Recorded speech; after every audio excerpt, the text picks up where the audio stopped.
I'm alive. I'm back from vacation. Hi, everybody. Hope you're doing well today. Hi. So, yeah, for those that don't know, I was on vacation last week for a family trip with my grandpa, my dad, and my brother, and my uncle and I. So it was a good time. We caught a lot of fish.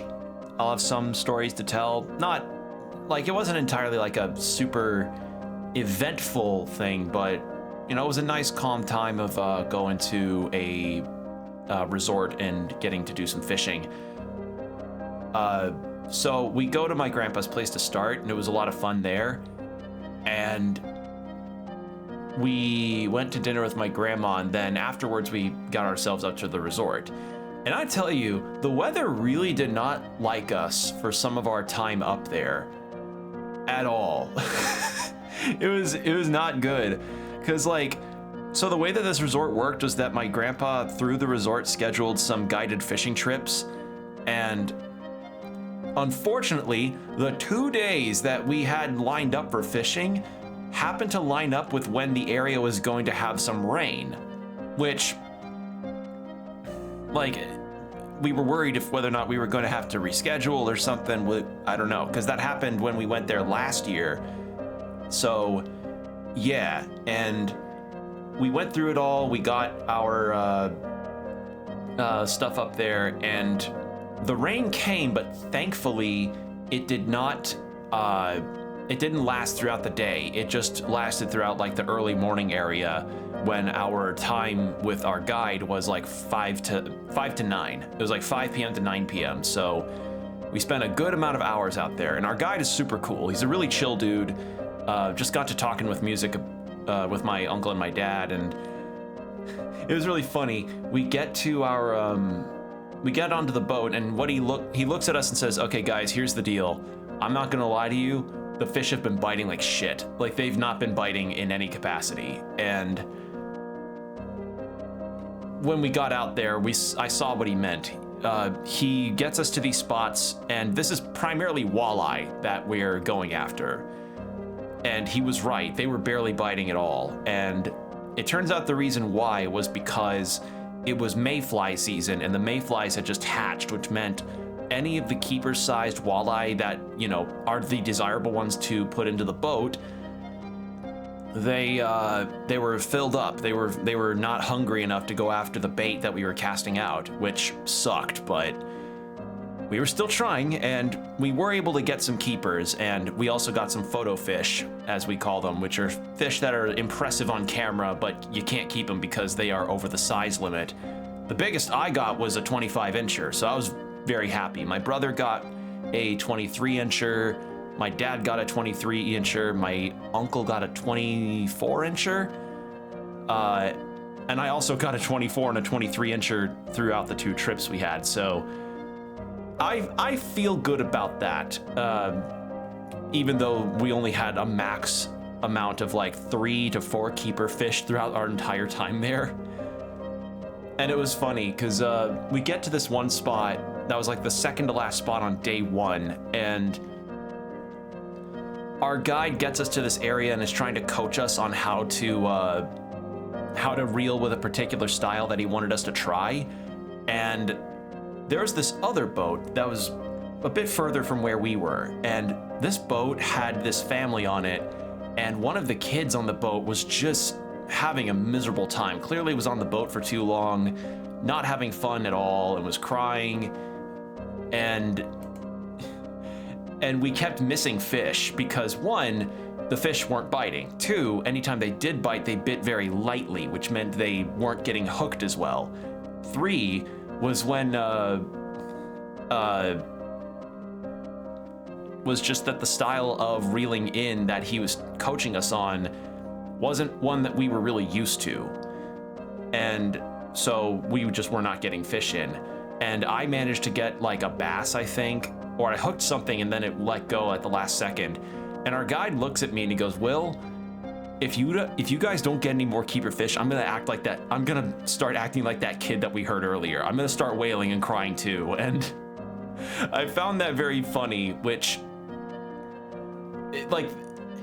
he's annoyed because the fish aren't biting and he wants the people he's guiding to have a good time, but he's having a sense of humor about it, which I really like, you know, because he's not mad at us. He's just disgruntled at the fish more than anything, and just that the timing of things were a bit weird. But overall, I would really say that was some of the most fun I had in a while, because that was... It's not like we didn't get fish, we could have gotten more if it just wasn't mayfly season, but you can't control that. You know, you cannot control that. It is what it is. We also had rented a boat for a couple days too for stuff, because my grandpa would have brought his own, but unfortunately his truck was just not able to hitch it. It was something up with his stuff, so we rented a boat to get out to certain parts that our guide recommended us to, and through that I managed to get us a northern pike, but otherwise anything else that bit got off, because again, they were biting light. They were not chomping on that. So yeah, but we got some stuff and we had some good fillets. Sadly, no pancake stack of walleye fillets like last year, but we got plenty. And we were all good. And that resort was really fun. They have these dogs that are some kind of spaniel, and they're very sweet dogs, and they would just run around and say hi to the guests and hang out mostly with the owners of the resort. There's sweet things, sweet dogs.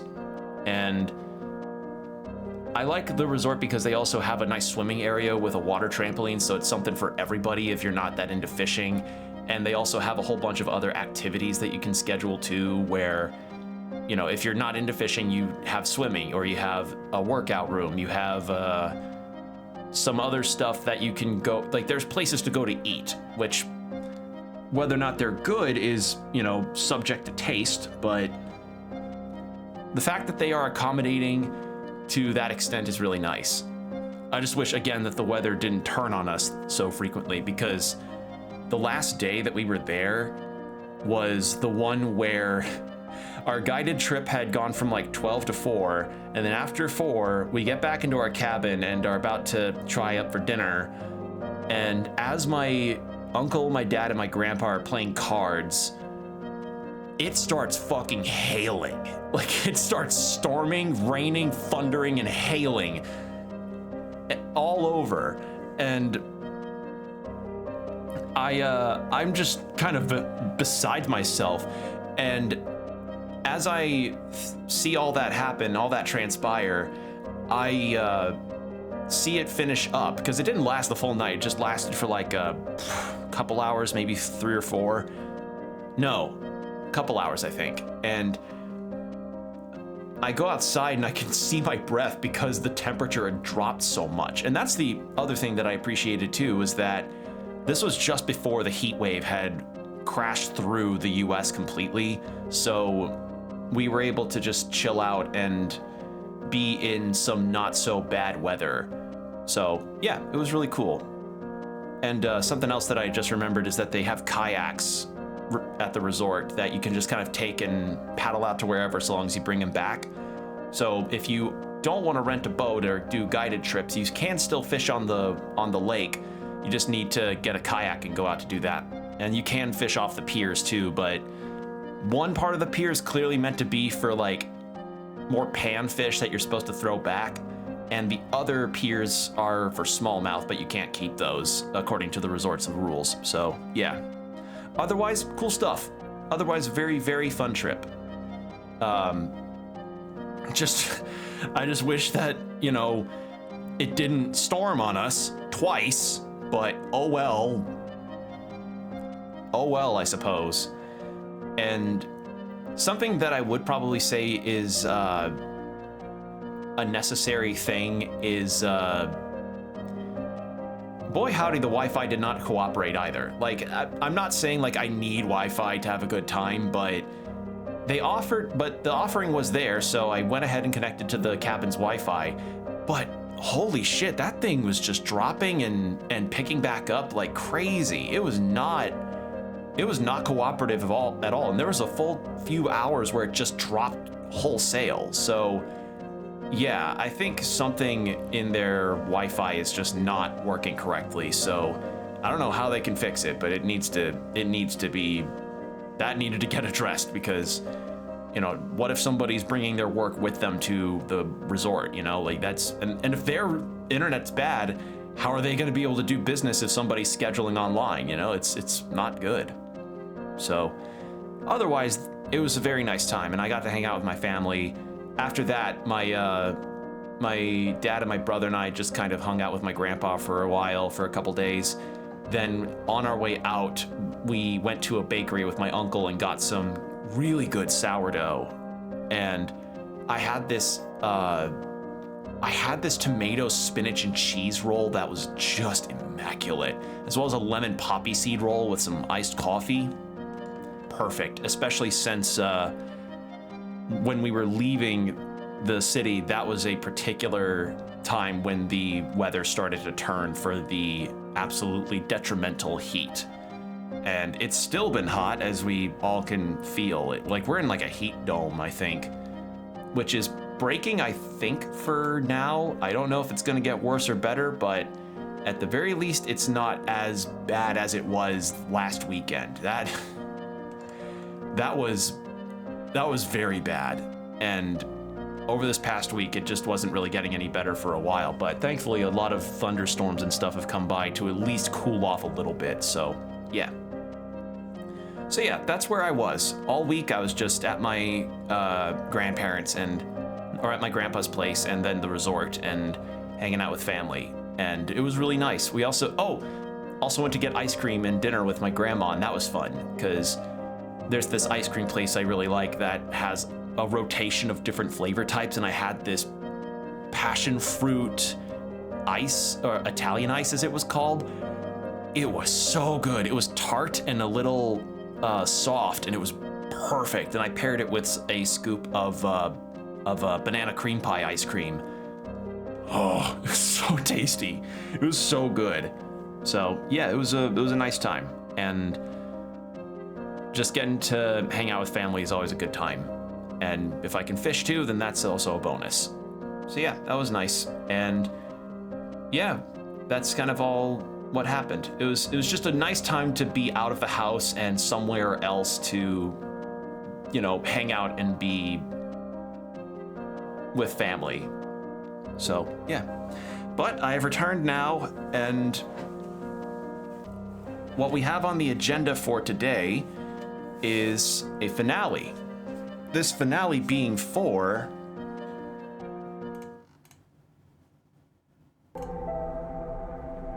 the game will appear. My bitrate's also been looking really weird right now, so we'll see how it goes. Like, I'm not expecting the stream to drop, because it should be okay, but if it does, then I don't know, we'll kind of plan accordingly. Come on, you can display. Capture. There we go. We're playing Citizen Sleeper 2, and we are pretty much at the tail end of the game, so I think we're probably gonna wrap it up tonight.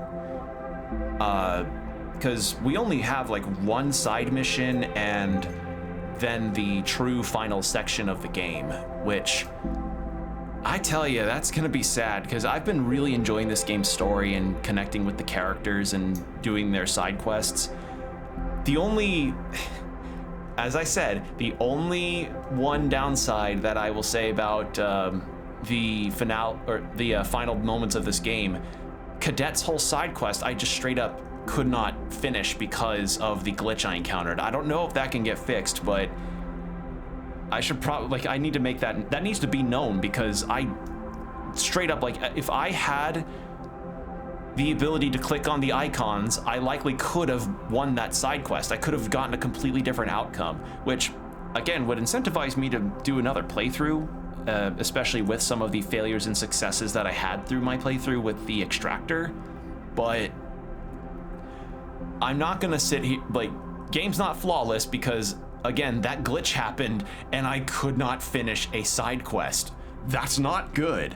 You should not have that happen in any video game that bad. Like the icons just would not show up. So yeah, not a whole lot to really do on that front. But yeah, so The only side quest I know we have left to conclude is Junie's, and then it's our supposed memory wipe. So, recapping from last time, we had defeated Lane.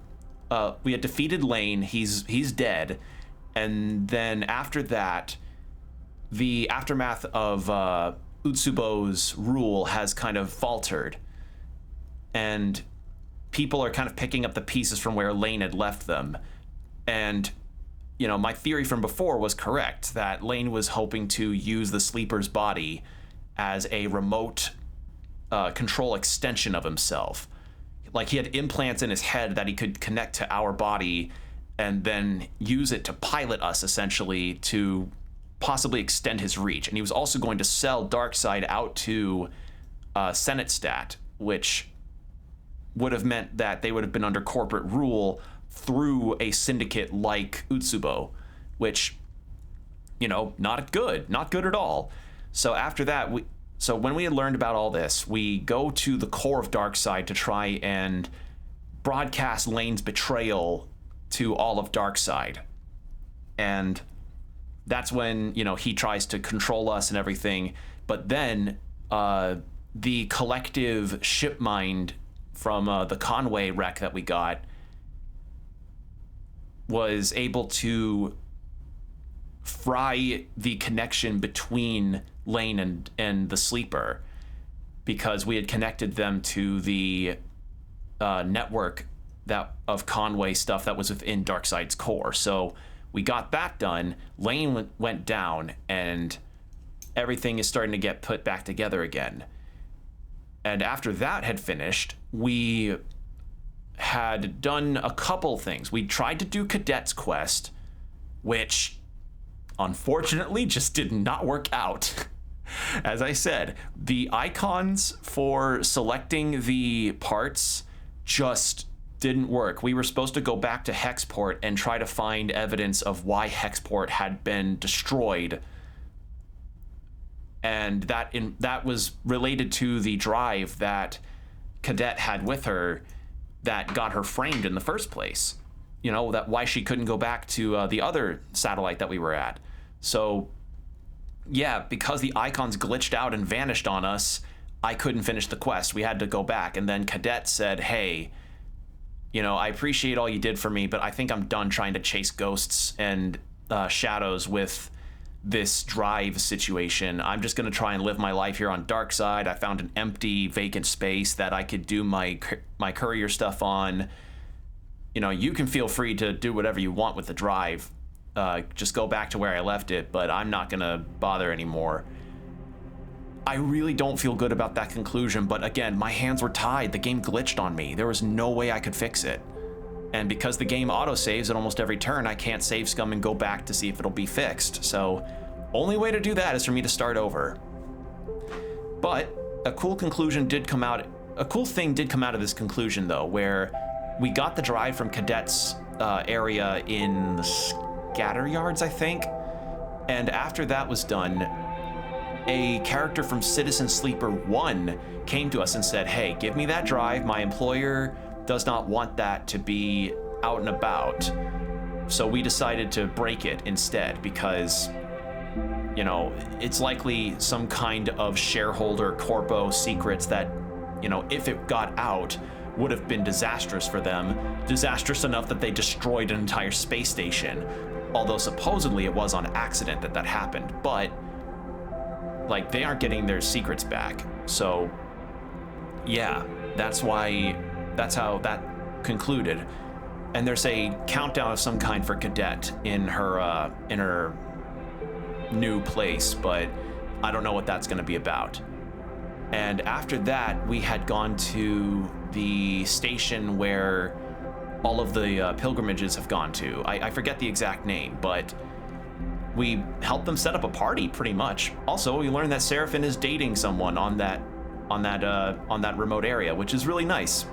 And we helped set up the party. The party went off without a hitch. We met a character that talked to us for a little bit about the founding of this place, and it was really nice. And that was where we left off, I believe. So yeah, I don't know what other side quests will come up, but the other thing is I have to be careful about my time on these quests because Bliss told us that our frame is degrading to such an extent that we need to basically reboot again. Because at the very start of the game, Lane interrupted a reboot process that we were going under because we had to stop our dependence on stabilizer. And Lane stopped that process, so it's an incomplete process that caused our frame to not only degrade, but also, you know, allow his influence to still take hold. And since our frame is degrading, our dice are becoming glitched completely. And we have a very limited amount of cycles that we can move about before we die, pretty much. And that meant, like, hey, you want to take care of side quests, try what you can, but clock's ticking. So, and we're already, like, down to 2 usable dice that can be random, but now the rest are glitch ones, which is like 20% success, like absolute success, and 80% failure, which is not good. I don't want that. So I'm on the verge of, like, I want to at least do Junie's, because Junie's been a trooper, but we are so messed up. So yeah, and the reason why this is such a problem, like potentially having to reboot ourselves entirely, is because when we went through the reboot process before and it got interrupted by Lane, we lost our memories of everything.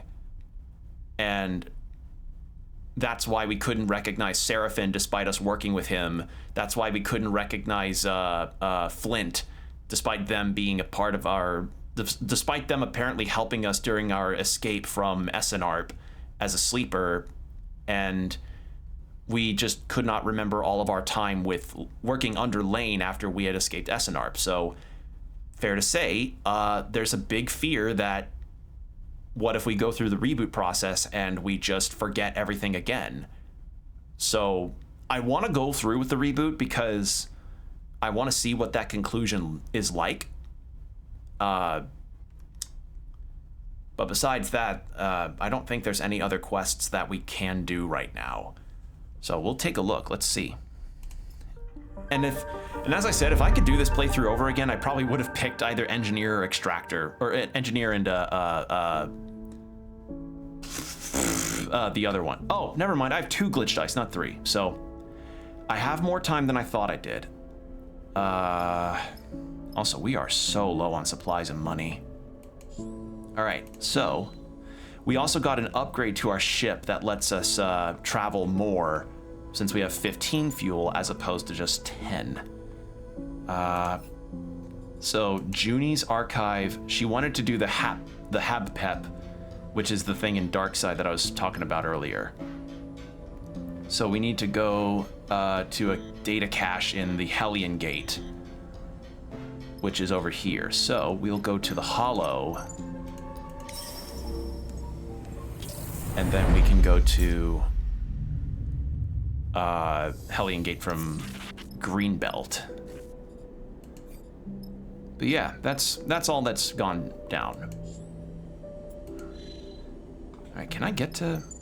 I could if I had max fuel.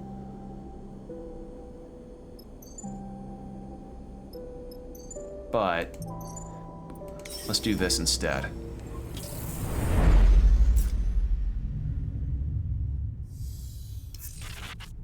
All right.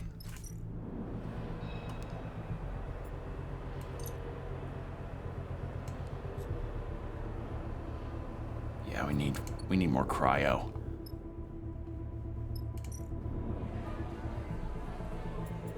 Don't want a meal.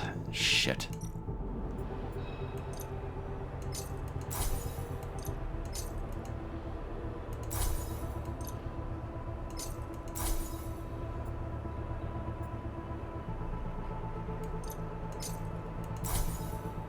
There. And I can't forget to feed the cat, because we also have a stray. We have a cat named Stray on our ship, so feed the stray. Okay.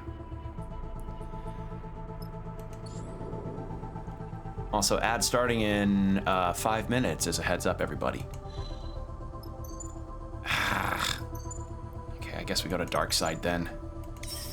We have to get our, gotta roll to get more fuel and money, I guess. All right.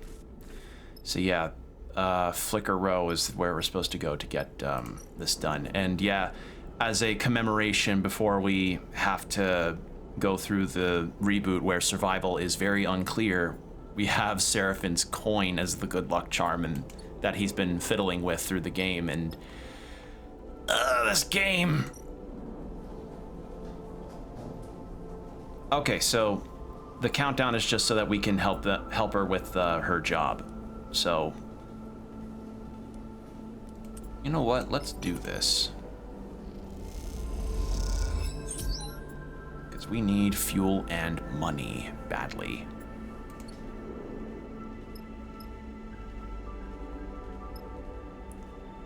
So the Pet facility, yeah, we need 6 of the 6 Solheim datas. And we have 0, but we can get more from the Hellion Gate.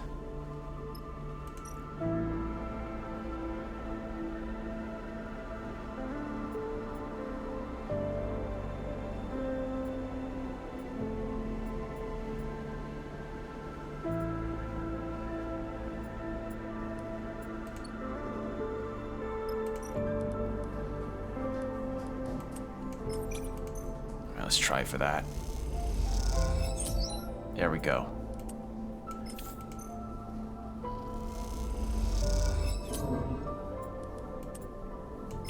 It's fine. It's money. That's fine. That's okay. Do I have anything that's got... Okay, fill fuel. I don't need to fill fuel. Just need enough to get to the Hellion Gate.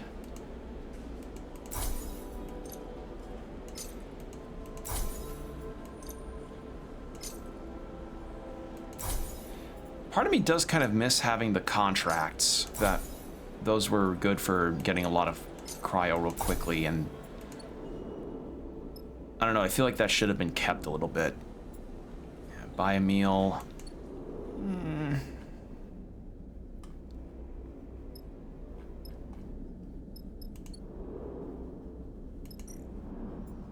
Feed the stray. And last dice, what do I do with this? Pick up a... No, actually, no, not a scrap shift. That's a high danger level.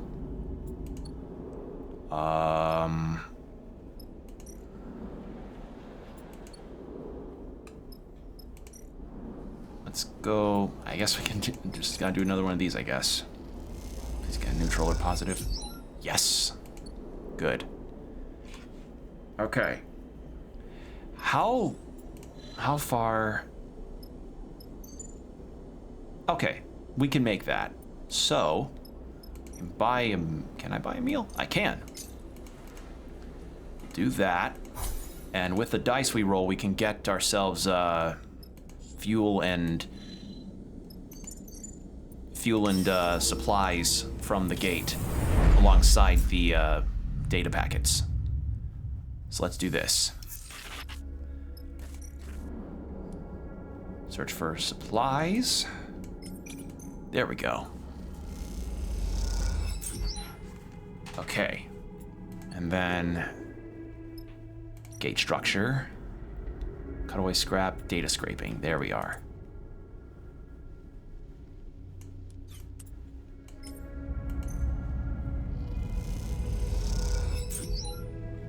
All right.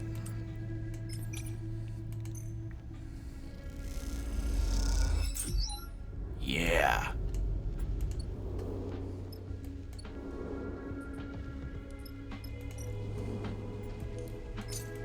Feed the stray.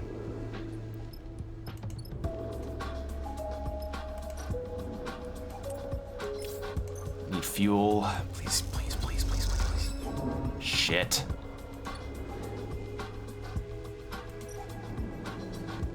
Danger. Is there a safe one?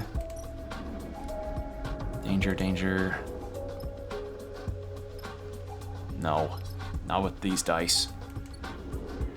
So I guess we'll end the cycle.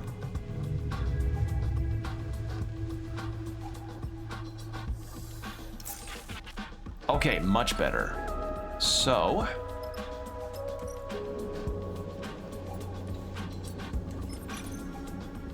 we'll do this.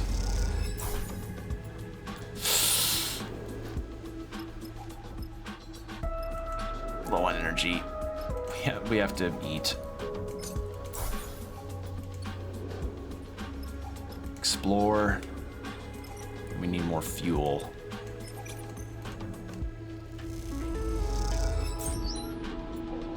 Okay, that's good. Good amount of fuel.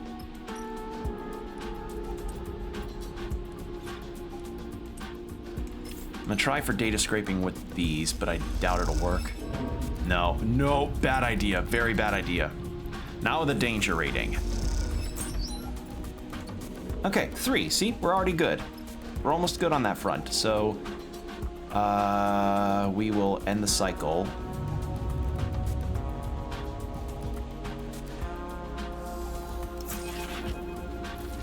You wake each cycle. Blech. You wake changed each cycle. You can feel it now, the unraveling of your frame.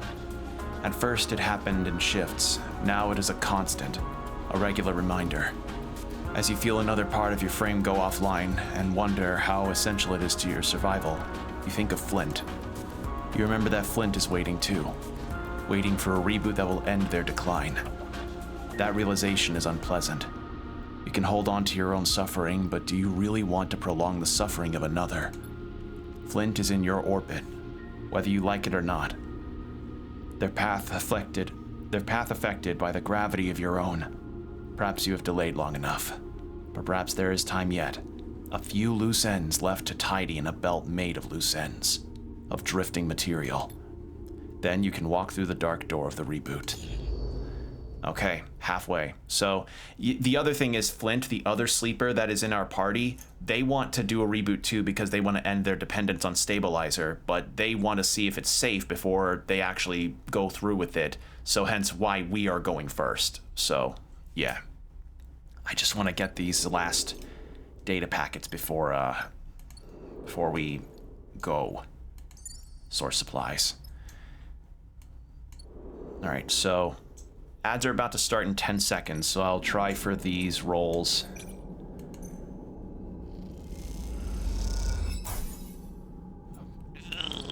God. All right, well. Oh, that was the ad break. I'm sorry. Oh, God. It's been a minute, y'all. It's been over a week. I'm so sorry. I'm messed up, y'all. It's been over a week since I last streamed. I mistook the ad break being the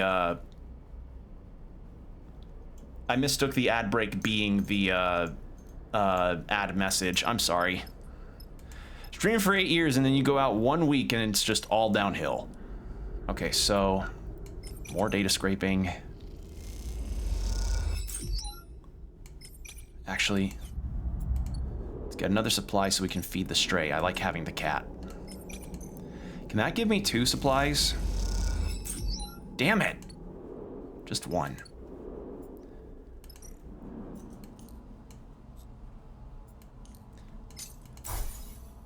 Okay, stray fed. End cycle, so we probably have 3 glitch dice then, huh? There it is. All right, well.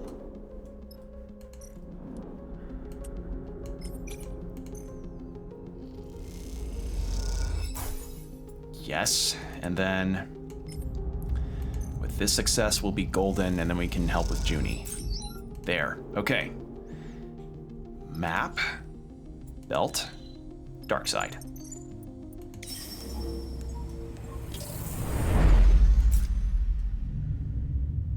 On the plus side, with the ad done, no pre-rolls for an hour.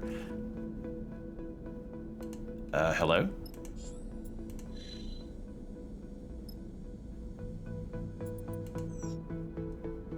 There it is. Wouldn't scroll for a second. And for some reason, I only have one glitch dice. That's strange. Okay, well, first, feed the stray.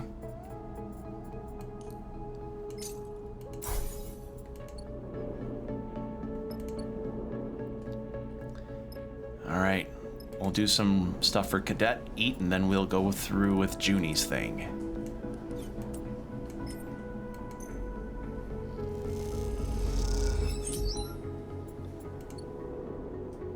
Let's eat.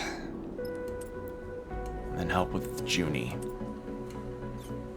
I forgot it's the... There. Got it. Okay. HabPep facility. There we go. Let's do this. You've been waiting for what feels like a long time. Junie insists you can't help, so you find yourself floating in the baking heat of the HabPep mainframe while she taps away at her terminal. As you do, you can't help but shake the feeling of a presence nearby. One that you are coming to understand as some remnant of Overseer. Overseer, that was the name. Yeah, Overseer was the name of the ship mind program that was in our frame that helped us escape Lane.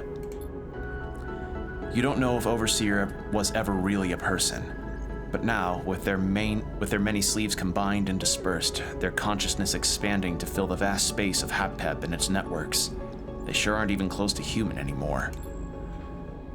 You think of them as a ghost, but perhaps now they are better understood than as something less mournful, as a system, a process, a thing becoming. The entire station is their body.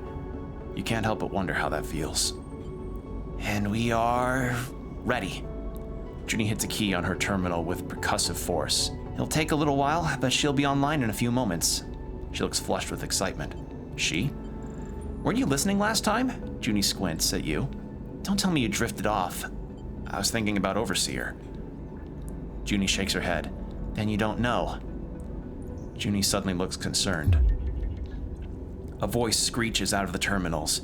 It descends in pitch from a squeal to speaking. Then, below the mainframe, a flickering projection appears. First as lines, and then as solid light. Welcome, visitors. Warden flickers and warps. I am Warden. Please provide... The image jerks and freezes, then blinks out. Shit! Junie taps at her terminal. Just need to reconfigure her for the HabPep environment. The Warden? Seriously? What? Junie doesn't look up from the terminal. I told you last time we need a way to process and understand all this data. Warden is perfect. This better not blow up in our faces. It won't. Junie glances over her shoulder. I've taken precautions. She can't hurt us. The technician is right. Warden's clipped voice echoes through the cavernous mainframe bay. My protocol is operating under safe mode limitations. Warden's blind eyes stare out over your head. Do not be concerned, Officer Dahl. Sorry, I'll fix that. Junie chuckles. What about the archive? Warden is our archive. She can sort the data, act as an interface, answer queries from anyone who visits. Junie smiles. Come on, you have to admit this is pretty cool. You look at the statuesque figure of Warden, once at the heart of Solheim's intelligence-gathering operations across the belt. Could such a tool of corporate oversight ever be used for something good? So yeah, Warden's deal is that she was a protocol in a Solheim facility that we went into, and we more or less had to trick her to get into the guts of the machine, and we managed to get some information out of there, but unfortunately Warden shut down as the facility was just blinking out because it had been such a long time since anybody had ever gone there, and it was not maintained at all. It probably had a dust layer as thick as a human finger on it.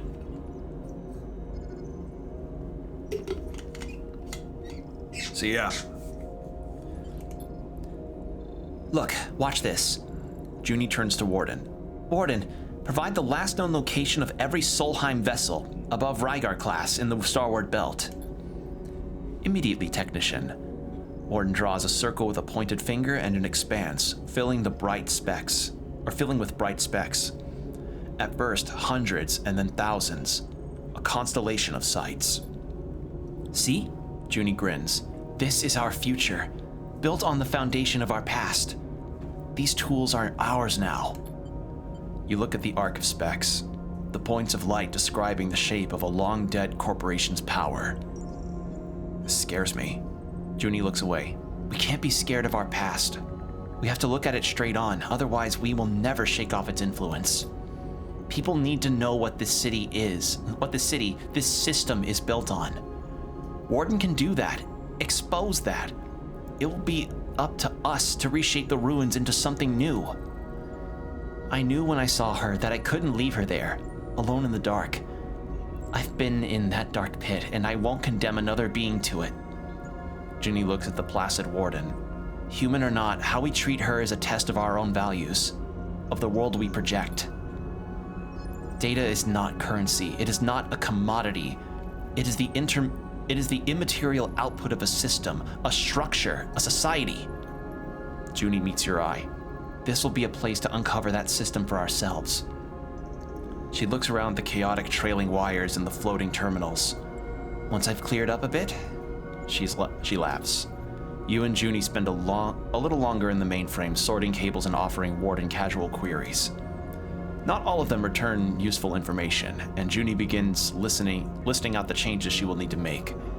After a while, you both find yourselves tiring, heads aching with all the fresh information you have crammed into them. So you close up the core and ascend back through the layers of the facility of Darkside surface. As you do, you feel the history of each strata, the layers that make up this place, and the belt beyond. Now more than ever, it feels tangible to you, as if it contains not only the past, but the promise of the future as well. Good moment. Very nice moment. Again, this game's incredibly well written. All right, there we go. Well, didn't think we'd approach it this fast, but yeah, it looks like we are about wrapped up on this. I can't think of anything else that we can do. All that's left is just the reboot.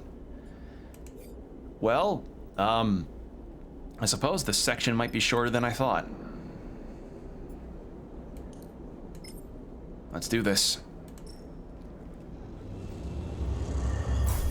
Oh, it's a different noise. Ooh.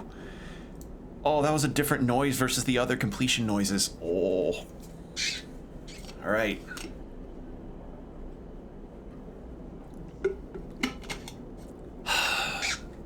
Let's see how good this gets me.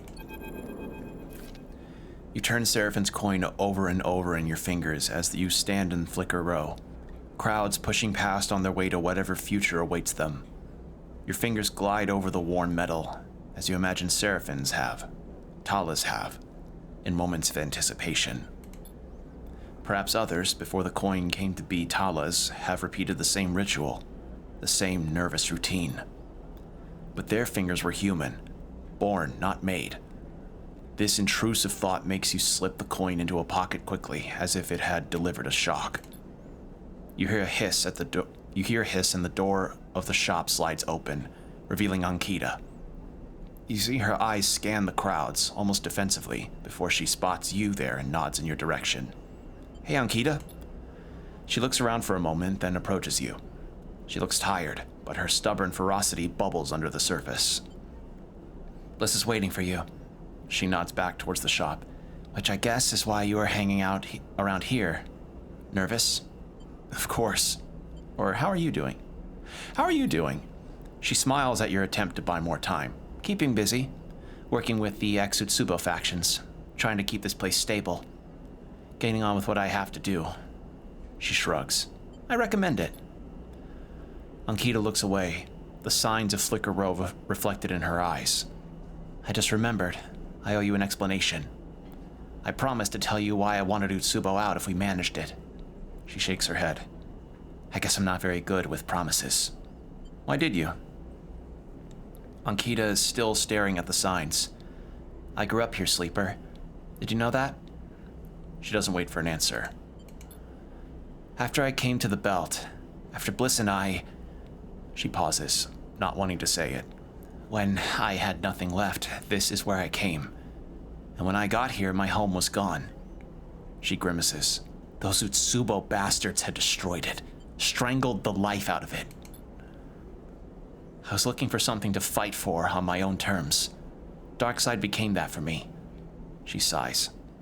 That's all you're getting. Promise kept. Ankita looks over her shoulder. Look, Bliss wouldn't be happy if they saw me out here chatting to you when you're already late for your appointment. She smiles to herself. And I don't need more reasons for Bliss to be unhappy with me. She grabs you by the shoulders and steers you towards the shop's entrance. I'll catch you after. Don't worry. She pushes you towards the door and then turns away and disappears into the lights of Flicker Row. You take a final moment and then will yourself inside, leaving the glimmering lights and the shifting crowd behind. Bliss is perched at a console. They turn as you enter. Finally! They smile weakly. You were making me think you wouldn't show. I saw Ankita.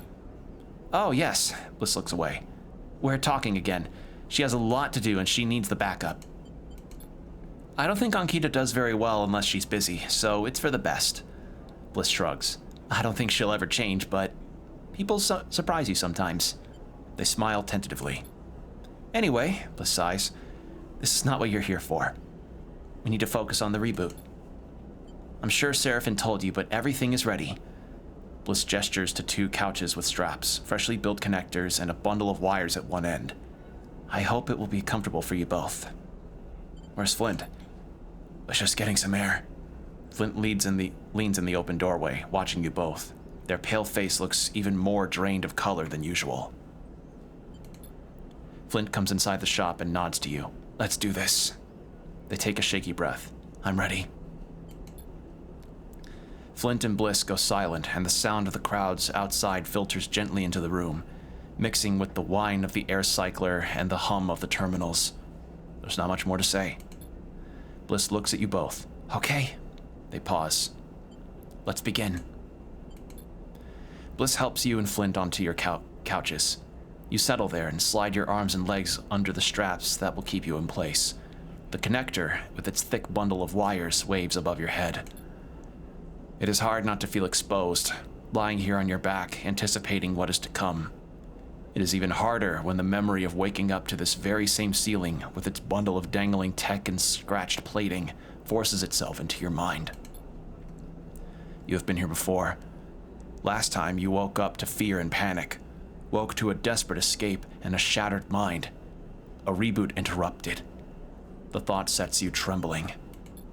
But then, staring up at the same ceiling, the trembling dissipates. Not displaces. Well, could be displaces. The trembling dissipates. After all, you are back here now. That means you survived this crisis, grew from it. You took the hit and bounced back, unbeaten. All good there?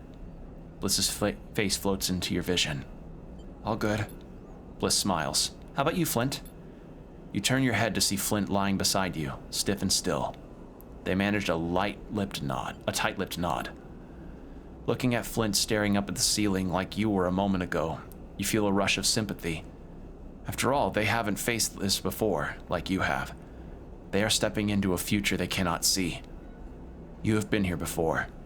Now you are just completing the journey. Reach out to Flint. You raise an arm, reaching across the gap between the couches, and your hand touches Flint's. They do not look at you, but they grip your fingers in theirs tightly. Flint's fingers feel different to human fingers. The thick vinyl skin, the repair patches, the pressure of the metal skeleton beneath. You know this is what your touch feels like too, and that recognition is like a connection being made. You close your eyes and feel something flowing between the two of you. A solidarity so embodied that it reverberates within you. I'm connecting you to the terminal.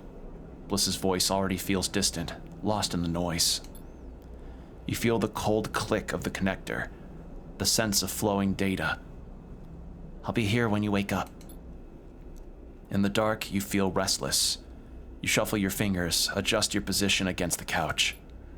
It takes you a moment to notice the sound has gone. The rumble of the crowds, the hum of the machines. This detail unsettles you, and so you search for reassurance. You think of Bliss's words. I'll be here when you wake up. You focus on them, on the possibility of waking up, of somehow being renewed. But what would that renewal look like? Your eyes blinking into the lights of Flicker Row, Bliss, Seraphin, and a renewed Flint beside you. But what then? Travel. A line stretching out on a screen, a vector leading you ever onwards. Why stop now? But how far does the line stretch? What does it encompass? Beyond. The belt is just an edge, a stopping off point, and little more. A line could be drawn as far as anyone could imagine out here, and why not? The vector does not always know its end. Who will take you there? Eugen and the fraction drive. Eugen's fraction drive could extend the vector beyond all reason. Extend it beyond what you can imagine. You anticipate the slow construction, the sourcing, the planning, all in service of that white-hot moment of escape. An image. Eugen reporting arrival in a new system, a trade station, vast, glittering, slowly growing in the cockpit. Plans already growing, contracts, contacts, and trades, all stretched out ahead of you like threads, just waiting for you to choose which one to pull. You feel the rumble of the fraction drive in your body. You can outrun everything. You know it. Then you feel it. The incessant pulling of a thread. The unraveling of your very self. The reboot comes on slow. An icy seeping in your mind. Little pieces of you flake off in the flow, fading with distance. You hear a voice. Bliss's voice, so far away now. You reach for it, stretch your every sense towards its familiar warmth. I'm starting the reboot. It is a whisper into the wind, pulled away from you the moment it is spoke. See you on the other side. All of a sudden, you wish you could make it stop. The incessant entropy of time, the tumbling of rocks through space, getting further apart every cycle, disappearing into the vacuum ahead. The decay of cells, the degradation of code, the corrosion and rot and rust.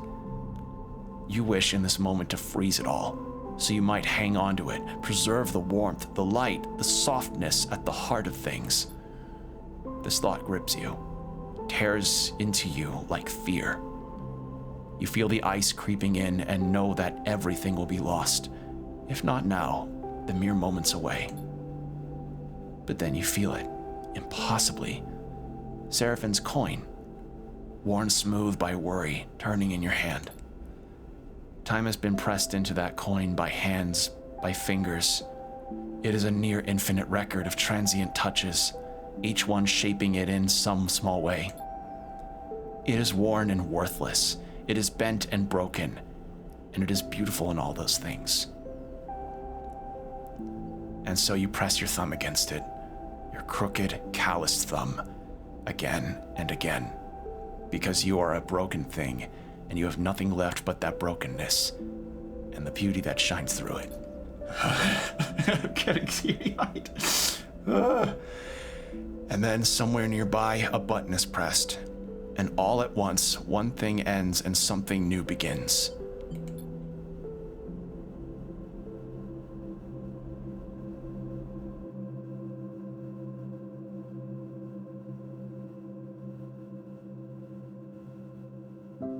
That's it? Oh.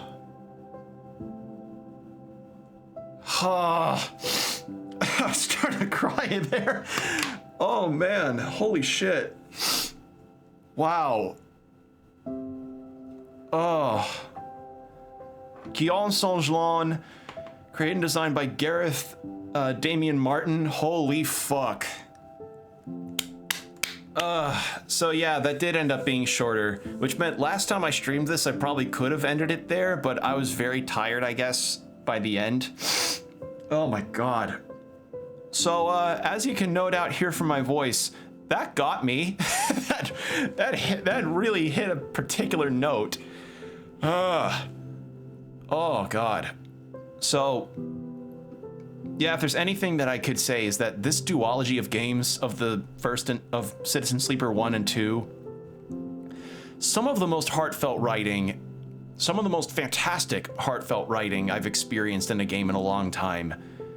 Like Disco Elysium levels of particular poignancy and just extremely well done moments. Like, the characters are all great. The only things that I would say could be improved upon is just probably, again, needs a couple fixes with some glitches. Again, it's full on bugged out on me with Cadet's final quest moment. I wish that could have been resolved differently, but again, that's where another playthrough can come through. And that's the other thing. This game's not that long. My playthrough in the finality of it all is about 20 hours or so.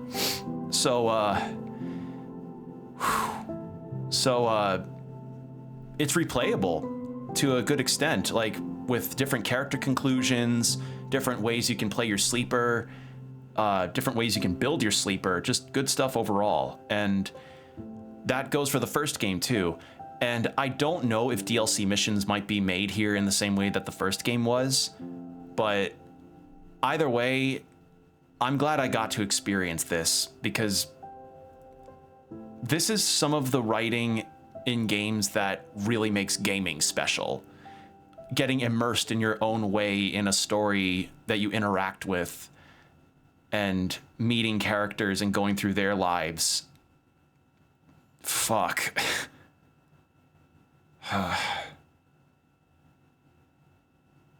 Yeah, those last lines really got me. Yeah, can I... What happens if I click continue?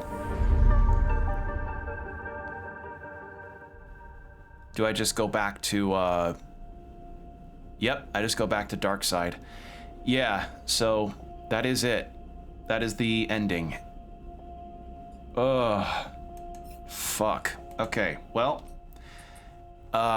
I guess for those watching this on the YouTube version of everything, sorry this ended up being shorter than I thought. I thought I would have had more to do, but I guess, again, I really was at the tail end of everything and just ended awkwardly, but nothing wrong with that. About an hour or so for that, so yeah.